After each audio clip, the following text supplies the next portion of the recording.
The Buddha's one of the core teachings is Chetho Vimukthi. That means liberate from your thoughts and concept and compulsion to such thoughts and concept. So this is being repeated in many places in his teaching, and particularly it's been summed up with the phrase Mano Pubbanga Madhamma Mano Setta Manomaya, meaning your mind is the forerunner of your life. In other words, don't become a victim of your mind. So Buddha's teaching is all about liberating from this concept and ideologies makes you as a individual, and your ego. So this is being repeated and echoed by many spiritual teachings, especially in the modern day teachers. They bring it up in a different perspective by saying be in the present or be conscious or be more aware of this reality of this world.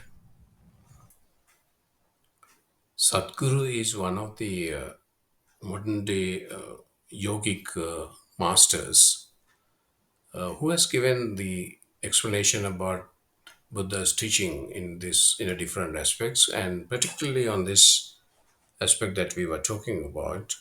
So I wanted to bring up one of the clips that he explained Buddha's teaching in a very effective way. So I'll play that and then comment on it. There are many aspects to his life. The most important aspect is that he is a Buddha. That's not his name. His name is Gautama Siddhartha, but he is a Buddha. Buddha means he transcended his intellect. Bhu means buddhi, dha means dada. Buddhi means the intellect, dada means one who is above. One who is above his intellect is a Buddha. One who is in his intellect is a non-stop suffering human being. Something happens, they suffer, nothing happens, they suffer, whichever way. Here, Sadhguru is bringing up the same point that I mentioned earlier. Once you are victim of your mind, you suffer because you think that you know a lot with your intellect, but those intellects are built up with your concept and attachment to those thoughts and ideologies. With that, you will suffer because you are trying to either connect with them or prove them or disprove them. So in fact, your life become miserable because you are struggling here with ever-changing concept or ideologies. That is, if you're below the mind, we call them Buddhu. You're missing the point. If you're above the mind, you're a Buddha. If you're below the mind, you're a Buddhu. If you're in the mind, you're non-stop suffering. This is the simple and constant message that Buddha has given throughout his teaching. So as anicca, dukkha, anatma, in the sense that really all these thoughts and concepts change whenever you get another thought. So that is the changing nature. That relates to everything, not just only thought, but it goes with the any other physical material substance as well, which actually the origin is from your thoughts. If you go deeper sense of this changing nature, but with that, so you suffer. So that is the main teaching that Buddha has brought up. And Sadhguru is just echoing it, saying that what is whoever lives in intellect, you will be suffering. But if you go beyond that, your intellect, like Buddha, you will be liberated from those suffering or those concept. So that is what Chetho Vimukti means. Specifically, when we say Chetto, people sometimes translate that as just only the thoughts. But here I wanted to emphasize that Chetto means just not only the thought, but thoughts, concept, and compulsion to such thoughts or the attachment to that such thoughts. It is like, you could see the clouds just floating in the sky. But if you just let go of those clouds, if you don't make out of anything from those clouds, just they pass away. But if you cling to those clouds and make something like, okay, and you may think that is a rain cloud, and then you think again that, oh, if the rain is going to come down, or if it's pouring down, I may not be able to do this and that. And then you get emotionally impact on that, and then you might think, oh, what is this? And you get frustrated. So this is a kind of a cycle of that simple thought can make you miserable. This can be extended to any other concept you built up through your intellect, whatever you learn or whatever you speculated, or the ideal you may have with with the other concepts that you gathered. So this is kind of a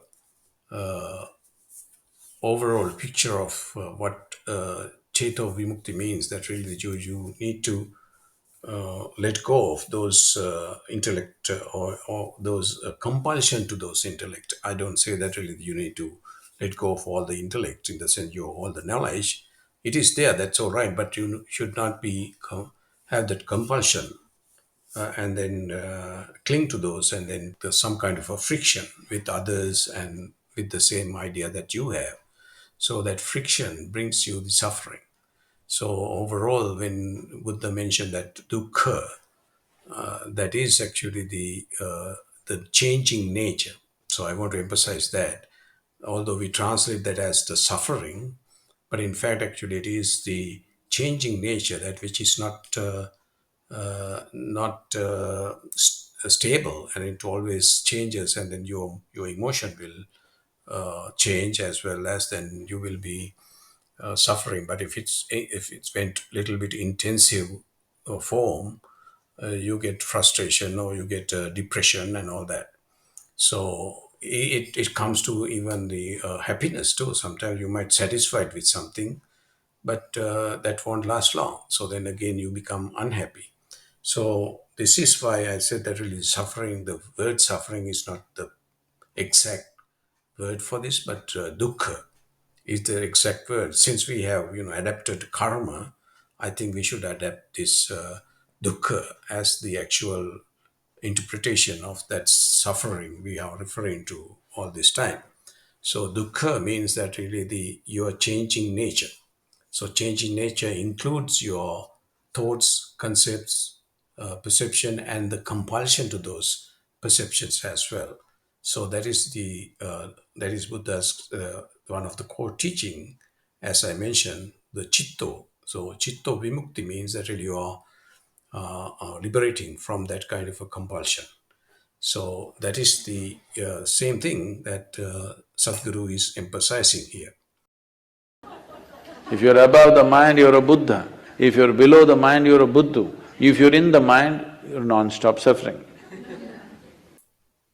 So this intellect is actually the our mind. Our mind is comprised of our thoughts, concepts, and the compulsion to our thoughts and concepts. So this mind is the actually our forerunner, in the sense that really we think we are just only the mind, but in fact, as I mentioned in my book Explore Within, that we have two aspects. One is our mind, of course, this concept and conceptual thinking, and the our awareness. Awareness is little apart from our thoughts. So we need to identify that separation. So then we can analyze a little bit further what is our mind is. And if you go to Buddha's word, which is normally known as Dhammapada, he mentioned that Manopubhangama Dhamma, Manositta Manomaya, and it's a long phrase. I will explain it in English. So, what he meant was that really the mind is the forerunner of our life. So, mind is our forerunner of our life in the sense that really the don't let that to be forerunner, in the sense don't be a victim of your mind. So it's always for all our actions we actually use our mind. Actually, it is good thing one way if you can use your mind as a tool to create things and then make goodness in the world. That is good. So but what will happen is we when we start entangled with our mind and we get lost inside in the mind, it will really create this karma, as we mentioned earlier, as Chetanaham Bhikkhave Kammam Vadami. That's what Buddha mentioned. So that means the whatever the Chetana, in the sense that originally we were talking about that Chetho Vimukthi. So here I'm talking about the Cheto, the Chetana. Because of that, we make our actions and then we make our world and create that our mind. And of course, we are becoming a victim of mind. So if we can stop those things, we will be free. So that the origin of our mind, we could say that really started at the very first thought came into our mind as a toddler or a baby or newborn. If you had that thoughts, so that thought started building up ourself, our individuality, and became a toddler, or we could say, okay, a boy or a girl. And then, although it is physical, but you have given that identity. And then later on, you become your name, you have given a name. And then with the name, you started building up your individuality. So with that individuality or the concept or that perceptions, and then attaching to those perceptions and building up that compulsion, you become you, or the actually you build up your self image. So that self is kind of a fictional character, like you just build up that self image with your perceptions.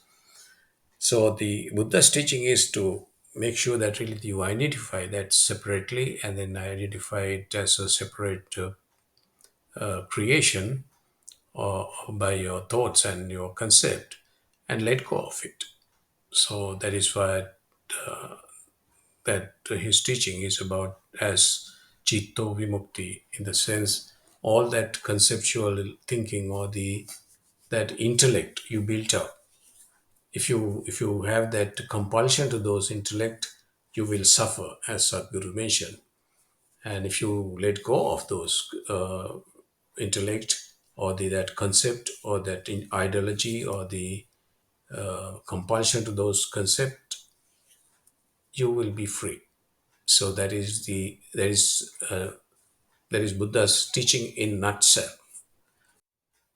If I give my favorite analogy for this, you are like a tadpole living in a pond filled with concepts, thoughts, speculations, and ideologies.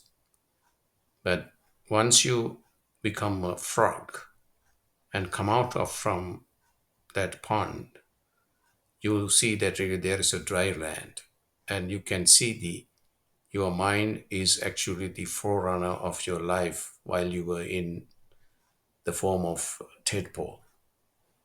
So that's kind of a liberation. You comprehend, experience, rather than just thinking about it. So that is the gesture of getting away or going beyond our intellect. Here, Sadhguru is echoing the same thing by saying that really, if you go beyond intellect, you would be called Buddha or the Buddha, which means actually you are enlightened or the awakened one.